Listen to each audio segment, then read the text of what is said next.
This year's Thatcham Festival concluded with a very special event. The town unveiled its 5th blue plaque, commemorating the death of a fallen officer from the Second World War.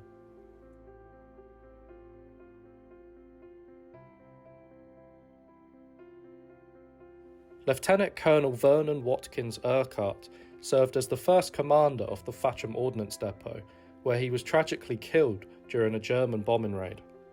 His life and the circumstances behind his death have been a great source of mystery for many years.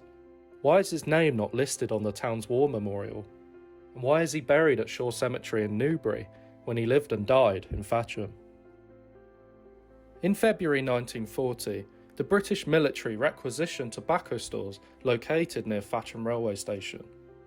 They turned these into a general stores sub-depot of the Central Ordnance Depot, which was located in Didcot.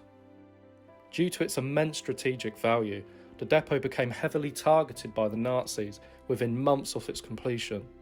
During the summer of 1940, Thatcham was bombed even worse than Newbury. The first raid on Thatcham occurred on July 3rd, 1940. Enemy aircraft dropped 15 high explosives near Thatcham railway station, resulting in minor injuries and property damage and the death of a cow on Rainsford Farm. Still, the worst was yet to come.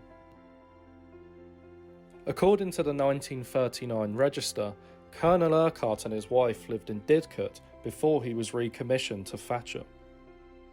On the night of August 16, 1940, 2 high explosives landed 50 yards south of Thatcham House.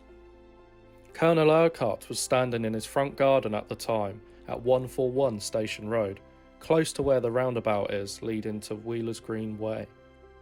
One of the bombs landed a few yards away from him. A piece of shrapnel pierced his chest, killing him instantly. He was on home service at the time. Fortunately, his wife was left unharmed inside the house. With fewer than 5,000 residents, his death must have had a devastating impact on the town. One of Colonel Urquhart's granddaughters was born only 10 days before the town's blitz. Her mother was so upset by the news of her father's untimely death that she didn't attend his funeral. Newspaper reports from the war were generally kept vague to prevent valuable information from falling into enemy hands. The Nazi propaganda machine would have relished the news that the only person they managed to kill happened to be the depot's commanding officer. A Newbury Weekly News report from December 5th, 1974, claims that a fragment of the bomb which killed Colonel Urquhart was kept and displayed inside the depot.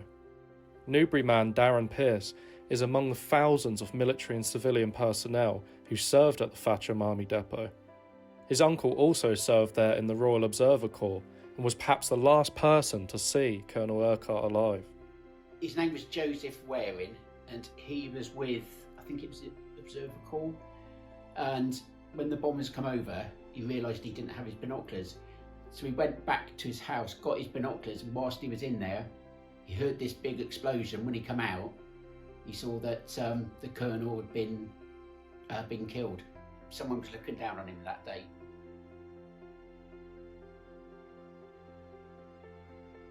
Complications in registering Colonel Urquhart's death mean his name still remains absent from the town's war memorial. One theory to explain this is that the civilian authorities at the time assumed the military would organise this, and vice versa. Or an even simpler explanation is that mistakes were simply made during the chaos of war. Either way, very unusually, Colonel Urquhart was buried without a death certificate at Shore Cemetery. Nor does he have a Commonwealth war grave, as was his right. Colonel Urquhart served in France during the First World War from 1915 to 1918, for which he received a military cross.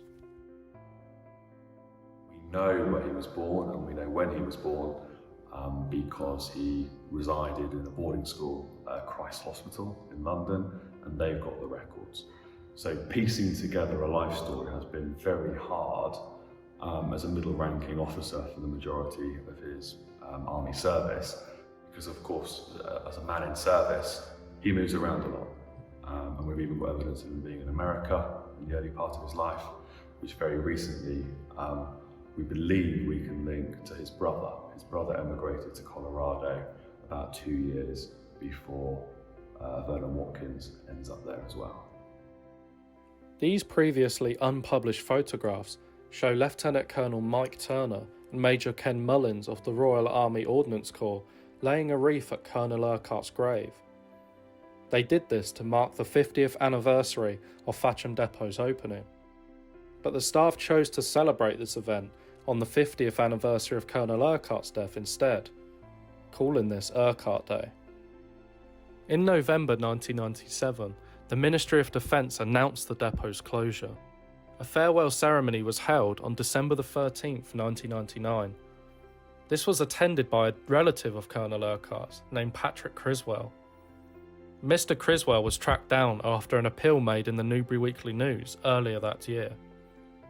It was fitting that the depot's last commander, Lieutenant Colonel Bill Tonkin, should present a relative of the depot's first commander with a commemorative clock. The clock had been purchased by staff following Urquhart's death and stood in the foyer of the depot headquarters. Mr. Criswell's family connection to Urquhart is somewhat unclear. It's possible that he was a descendant on Colonel Urquhart's sister's side, though his present whereabouts and that of his clock are unknown. The depot ceased operations for good in March 2000. The site was slowly demolished and replaced by the Kennet Heath housing estate. With it faded the memory of Thatcham's only bombing fatality. Until receiving his blue plaque, the only physical reminder of Colonel Urquhart's existence was the main road running through this estate. Colonel Urquhart married twice and fathered 3 daughters. One of his descendants travelled from Norfolk to see the unveiling ceremony. Well, it's wonderful. I feel a sense of pride. It's a kind of rounding off, really, of his whole life, lots of which I didn't know about. And I didn't know the exact circumstances of his death. So it's been really wonderful and humbling to be here this morning at Thatcham and know that he's been revered here. Thanks to the Town Council's Heritage Working Party, Thatcham residents and the Newbury Weekly News, Colonel Urquhart's service and sacrifice have finally received proper recognition after 82 years.